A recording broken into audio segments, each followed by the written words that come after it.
Welcome to this Bridgewater Now update. I'm John Luck, coming to you from in front of the Academy building, where starting now through Friday you can vote as part of the presidential primary election. You can vote inside the Academy building during the hours that you see on your screen.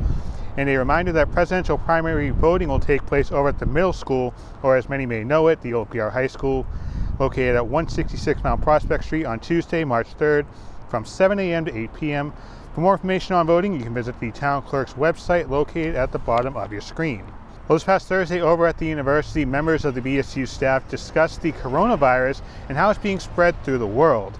The goal of this discussion was to talk about the origin of the coronavirus and how people need to be mindful where they get their information from regarding this virus before causing more fear and potential panic. Check valid resources, right?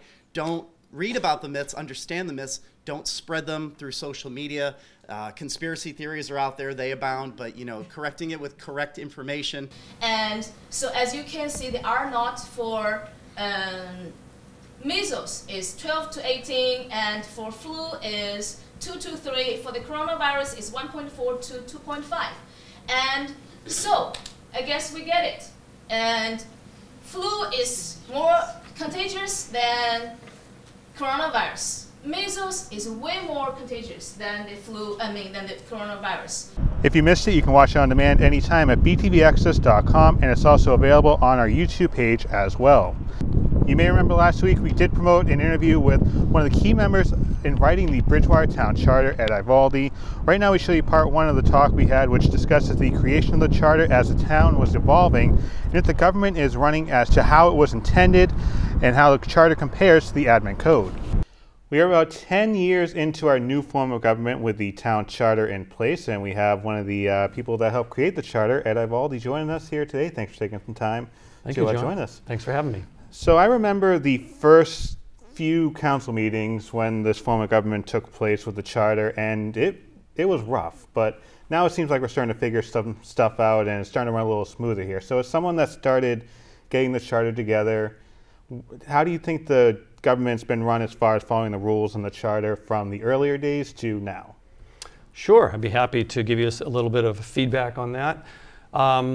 Maybe it might make sense just to kind of talk about why we actually have a charter and what led up to this form of government that we now have. So prior to 2011, January 1st of 2011, we had an older form of government that had been around for several hundred years called open town meeting with a board of selectmen. And it served us very well in the past as the town was smaller. But over the last couple of decades, as the town got bigger and things got more complex, specifically from a financial perspective and regulation perspective in running the town, it became apparent that the open town meeting form of government was just not going to position Bridgewater in the future. So back in November of 2007, the Board of Selectmen asked that actually I think it was done at a town meeting, a town government study committee was formed, and that committee was charged with assessing the whole government of Bridgewater. And we looked at, I happened to be on that committee at the time, and we looked at all aspects of the government. And we came up with some recommendations which were presented in May of 2009.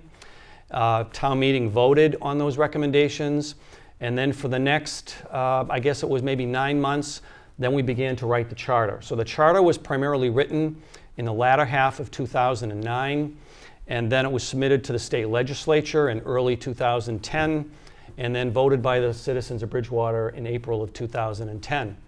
It passed. So we changed our government to what is now known as a town council, town manager form of government, where we have a professional town manager who is responsible for the execution of the town, the operations of the town, and we have a town council, an elective 9-member board that is responsible for legislation, for passing all of the legislation for our town.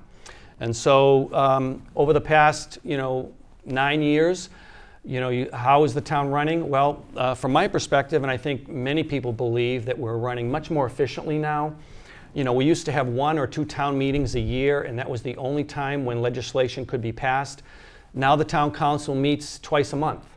and they are getting a lot more work done. Having a professional town manager as well, you know, they get a lot more done. So from an efficiency and productivity perspective, I think Bridgewater is in a much better perspective now than it was in the prior form of government.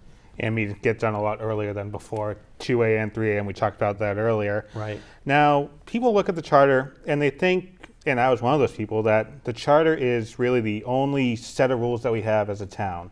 But there is the admin code, and this is going to come into play a little bit later on in our conversation. But the charter and the admin code kind of work hand in hand, right? They do. Well, so prior to having a charter, we were actually under state regulations for everything that we did. What the charter did for us essentially was allowed us to become a self-governing entity under state law. So the charter is basically a framework with a set of laws that sets out the structure of our government for our town. It lays out, you know, how the town will be governed, how many people can participate in that as far as the town council and the town manager. It sets a framework, and then the administrative code that falls underneath the charter really gets down into the nitty-gritty details. It talks about the procedures, the policies, more of the how-tos, whereas the charter talks about the whats and what, you know, what needs to happen. So that's part one of the interview. Coming up on the next update, we'll have part two, which discusses how term limits are explained according to the charter and an explanation on filling a vacancy on the town council. Well, we're down here at the canoe launch this afternoon where it's been a gorgeous day down here. It's been a gorgeous few days, but that spring fever is coming to an end as we have a frontal system moving through the area later on tonight and tomorrow. That's not the big deal, but the fact that that frontal system is going to basically stall just south of New England, and that's going to keep the cloud cover around here and some gloomy days ahead before a stronger system moves through towards Wednesday night and Thursday. It'll give us some heavier rain. And then that moves through and clears things out on Friday, but it also taps into some colder air that's building. And by the time we get to next weekend, it's going to feel a lot more like winter around here as we go into the first couple of days of March. Looking at the national picture, you see some moisture gathering now in the central part of the country. That's going to actually bring a snowstorm up towards Chicago, but it should be mainly rain around here. There could be some snow accumulating in the western part of the state, but around here just a cold rain, maybe a few snowflakes by Wednesday night. But that's about it. So heading out to the bus stop tomorrow morning, a complete difference than today. You'll definitely want a couple of extra layers as we have the cloud cover around.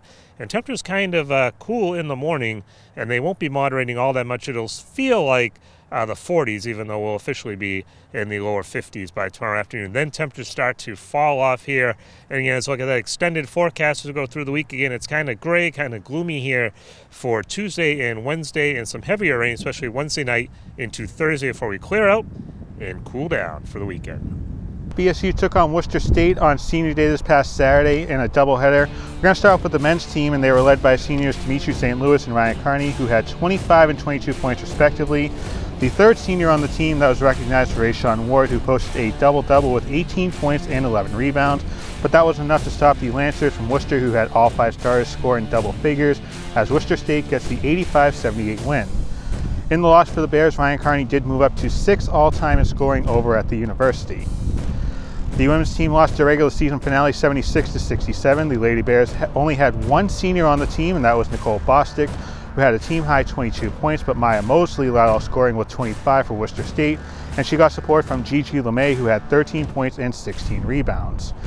Now, although BSU lost the game, there was a record set in that game, and it was by Hannah Jeddick, who set the record for most made three-pointers in a season at the university with 66.